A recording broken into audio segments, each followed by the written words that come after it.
প্রিয় শিক্ষার্থী, শিমুলস টিউটোরিয়ালে তোমাকে সদর সম্ভাষণ।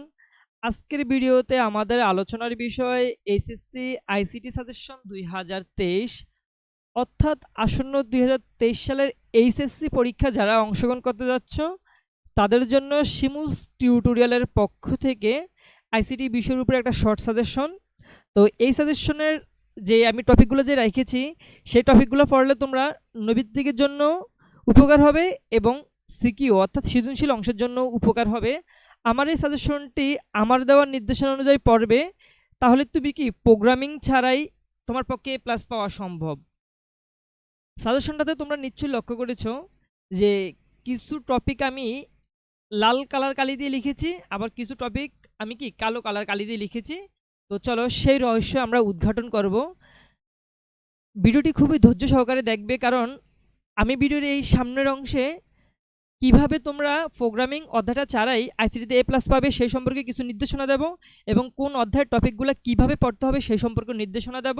তো আশা করি খুব ধৈর্য সহকারে ভিডিওটি দেখবে। আবার রিকোয়েস্ট রইল তোমাদের প্রতি, ভিডিওটা টেনে দেখবে না। টেনে দেখলে কি হয়, তোমরা আসলে টপিকগুলো ভালোভাবে বুঝতে পারবে না। আমি আসলে কি বুঝাতে চাচ্ছি সাজেশনটা দ্বারা ওইটা বুঝতে পারবে না। তো চলো আমরা শুরু করি। তো আমরা জানি আইসিটির প্রথম অধ্যায়ের নাম হচ্ছে তথ্য যোগাযোগ ও প্রযুক্তি ও বিশ্ব প্রেক্ষাপট। তো এই অধ্যায় থেকে এই টপিকগুলো তোমরা পড়বে। যত এখানে 8টা টপিক দেওয়া আছে, আমি আশা রাখলাম এই 8টা টপিক থেকে তোমাদের সিকিউ অংশে আসবে।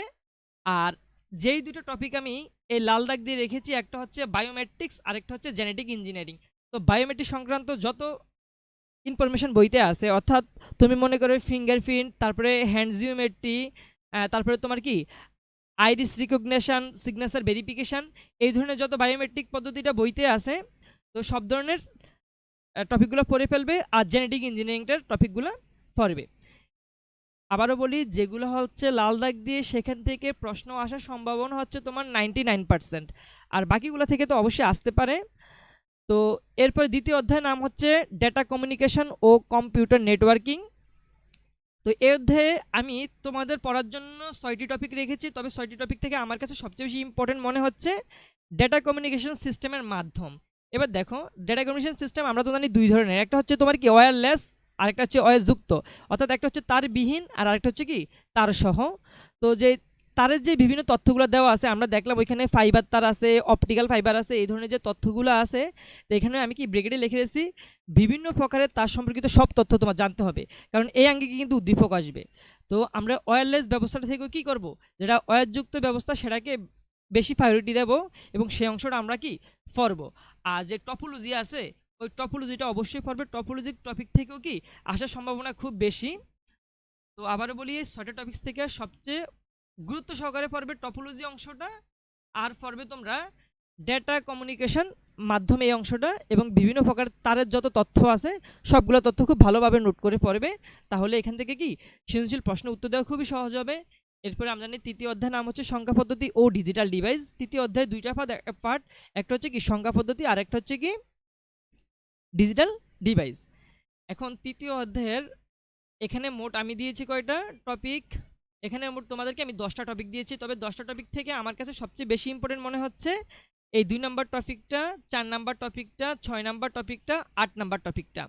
এবার দেখো, 2 নাম্বার টপিকে আছে কি সংখ্যা পদ্ধতির রূপান্তর। আমরা জানি সংখ্যা পদ্ধতি 4 প্রকার। সংখ্যা পদ্ধতির রূপান্তরগুলো দেখবে। তোমাদের জন্য একটি সুখবর হচ্ছে কি, আমি কিন্তু অলরেডি তোমাদের এইচএসসি পরীক্ষার আগেই তৃতীয় অধ্যায়ের ধারাবাহিক ভিডিওগুলো আমার চ্যানেলে শেষ করে ফেলবো। অলরেডি আমার চ্যানেলে তৃতীয় অধ্যায়ের উপরে তোমার ভিডিও আছে প্রায় 20টার মতো, ওই ভিডিওগুলো দেখে নিবে। তাহলে তোমরা কি তৃতীয় অধ্যায়টা ভালো করে বুঝতে পারবে এবং পরীক্ষা ভালো করে অ্যান্সার করতে পারবে। তো আমার কাছে সবচেয়ে বেশি ইম্পর্টেন্ট মনে হয় দ্বিতীয় অধ্যায়টা, কারণ এখান থেকে তৃতীয় অধ্যায়টা, কারণ তৃতীয় অধ্যায় থেকে তোমার সৃজনশীল দুইটা থাকার সম্ভাবনা আছে, একটা হচ্ছে সংখ্যা পদ্ধতির অংশ থেকে, আরেকটা হচ্ছে ডিজিটাল ডিভাইস থেকে। তাই আমার হাতে সময় শর্ট থাকার কারণে আমি কি করছি, আমার চ্যানেলে তৃতীয় অধ্যায়ের উপরে অলরেডি 20টা ভিডিও দিয়ে ফেলেছি, এবং তোমাদের পরীক্ষার আগে ইনশাল্লাহ সবগুলো ভিডিও দেওয়া হয়ে যাবে। তো সংখ্যা পদ্ধতির রূপান্তর অংশটা পড়বে, আর হচ্ছে 2 এর পরিপূরক। তার পাশাপাশি ওই ডিজিটাল ডিভাইস অংশ থেকে পড়বে লজিক ফাংশন সরলীকরণগুলো পড়বে, আর বাস্তবায়ন অংশটা বেশি করে পড়বে। এই বাস্তবায়ন অংশটা সবচেয়ে বেশি ইম্পর্টেন্ট, বাস্তবায়ন অংশটা। এই গেল আমাদের তৃতীয় অধ্যায়। এরপর দেখো চতুর্থ অধ্যায় এমন একটা অধ্যায়, আসলে এইটা একটা অংশের সাথে আরেকটা অংশ খুব বেশি রিলেটেড। এই কারণে আমি এখানে যদিও 5টা টপিক রাখছি, তবে 5টা টপিকের ভিতর আমার কাছে মনে হয় সবচেয়ে বেশি ইম্পর্টেন্ট হচ্ছে 4টা টপিক। প্রথম হচ্ছে ওয়েবসাইটে সব পড়তে হবে তোমার। ওয়েবসাইট কিভাবে ডিজাইন করে, আবার কিভাবে মানে তৈরি করে, আর কিভাবে পাবলিশ করে। ওই যে হোস্টিং আছে, ডোমেন নেম হতে হোস্টিং পর্যন্ত আর এবং পাবলিশিং পর্যন্ত আমাদের সব পড়তে হবে ওয়েবসাইটের উপরে। এরপরে HTML এর ট্যাগ না জানলে তুমি HTML টেক্সট ফরম্যাটিং তো জানবা না। যেহেতু একটা অংশের সাথে আরেকটা অংশ কানেক্টেড, তাই আমি এখানে লাল দাগ দিয়ে 4টা অংশ বুঝিয়েছি। অর্থাৎ এখানে 4টা টপিকই কি খুব বেশি ইম্পর্ট্যান্ট। আর যারা টেবিলটা পড়বে, টেবিলটার ভিতরে আমার কাছে সবচেয়ে বেশি মনে হচ্ছে নেস্টেড যে লিস্টটা আছে, নেস্টেড লিস্ট অবশ্যই তোমরা পড়েছো, সেই নেস্টেড লিস্টের অংশটা তোমরা ভালো করে পড়বে। তো HTML অধ্যায় থেকে যারা অ্যান্সার করতে চাও তারা অবশ্যই প্রত্যেকটা টপিক ভালো করে পড়তে হবে। এই যে টপিকগুলো আমি লাল দাগ দিয়ে মার্ক করে রেখেছি, তো অবশ্যই কি সেই টপিকগুলো ভালো করে পড়বে। এরপর আসে আমাদের সিলেবাসের সর্বশেষ অধ্যায়। যদিও বইতে 6টা অধ্যায়, কিন্তু আমাদের সিলেবাসে আছে কয়টা অধ্যায়? প্রথম 5টা অধ্যায়। পঞ্চম অধ্যায়ের নাম হচ্ছে প্রোগ্রামিং ভাষা। এবার দেখো, আমি যেহেতু ভিডিও শুরুতেই বলেছিলাম তোমরা প্রোগ্রামিং ছাড়া A+ পেতে পারো, যে প্রোগ্রামিং অংশ, তাহলে আমি কেন প্রোগ্রামিং এর উপরে সাজেশন দিলাম? আসলে বিষয়টা হচ্ছে তোমরা প্রোগ্রামিং ছাড়াও A+ পাবে। এবার কিভাবে আমি একটু দেখাই তোমাকে। প্রথম অধ্যায় থেকে ধরে রাখো তোমরা একটা সৃজনশীল, এবার দ্বিতীয় অধ্যায় থেকে ধরে রাখো আরও একটা সৃজনশীল, তৃতীয় অধ্যায় থেকে ধরে রাখো 2টা সৃজনশীল, তাহলে হলো কয়টা আমাদের? 4টা সৃজনশীল। এরপরে HTML থেকে 2টা আসার সম্ভাবনা আছে, যদি 2টা নাও আসে তাহলে একটা সৃজনশীল আসে, তাহলে হলো কয়টা? উপরের 4টা আর নিচের একটা, মোট 5টা সৃজনশীল। তো যেহেতু আমাদের পরীক্ষার সিকিউ অংশটা থাকে 50-এর অ্যান্সার, মানে আমাদের 5টা সৃজনশীল অ্যান্সার করতে হয়। তো দেখো আমাদের 4টা অধ্যায় পড়লে আমরা কি ওইখান থেকে 5টা সৃজনশীল কভার করতে পারবো। আর অধ্যায়গুলো অবশ্যই ভালো করে পড়বে, তাহলে কি করতে পারবে তোমরা? এখানে 5টা থেকে যে প্রথম চতুর্থ অধ্যায় আছে, অর্থাৎ 4টা অধ্যায় আছে, 4টা অধ্যায় থেকে 5টা সৃজনশীল কমন ফেলতে পারবে। আর পঞ্চম অধ্যায়টা তোমরা অ্যাভয়েড করলেও চলবে যদি প্রথম 4টা অধ্যায় ভালো করে পড়ো। আর যদি একদম ইনকেস পঞ্চম অধ্যায় মানে কারোর কাছে রিস্ক লাগে যে প্রথম 4 অধ্যায় থেকে আমার 5টা সৃজনশীল কমন নাও পড়তে পারে, আমার পঞ্চম অধ্যায়টা টাচ করতে হবে, তাহলে তোমরা পঞ্চম অধ্যায় টাচ করলে আমি এই যে 2টা অংশ দাগিয়ে রেখেছি, একটা হচ্ছে অ্যালগরিদম আর একটা হচ্ছে ফ্লো চার্ট, এই 2টা অংশ ভালো করে দেখলেই কি করতে পারবা তোমরা? এখান থেকে আশা করি একটা সৃজনশীলের অ্যান্সার দিতে পারবে।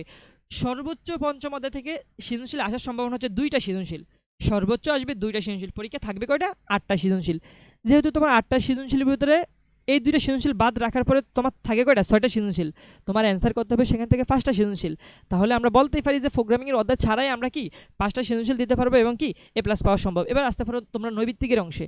সর্বোচ্চ এখান থেকে নৈবিত্তিক আসবে, পঞ্চম থেকে সর্বোচ্চ নৈবিত্তিক আসবে 5টা আসবেও না, ধরো 3টা কি 4টা নৈবিত্তিক আসবে। তাহলে আমরা যদি বাকি প্রথম 4টা অধ্যায় ভালো করে পড়ি, তাহলে আমাদের 20-21টা নৈবিত্তিক থেকে যদি আমরা 20-21টা কারেক্ট করতে পারি, তাহলে আমাদের সৃজনশীল তত বেশি চাপ পড়ে না। সৃজনশীল মনে করো তুমি 35 পেলে, 50-এ 35 পাওয়া তো অবশ্যই ইজি ব্যাপার। 50-এ 35, আর তোমার এখানে যদি নৈবিত্তিকে পাও 20, তাহলে তোমার প্র্যাকটিক্যালে যদি 25 দেয়, তাহলে তোমার 80 অলরেডি এসে পড়ে, ঠিক না? তো এই কারণে আমি বলছি কি পঞ্চম অধ্যায় ছাড়াও তোমরা কি A+ পেতে পারবা যদি প্রথম 4টা অধ্যায় ভালো করে পড়ো। একদম সর্বোপরি কথা হচ্ছে পঞ্চম অধ্যায় যদি পড়তে চাও তাহলে এই 2টা টপিক পড়তে পারো, একটা হচ্ছে অ্যালগরিদম আর একটা হচ্ছে ফ্লো চার্ট।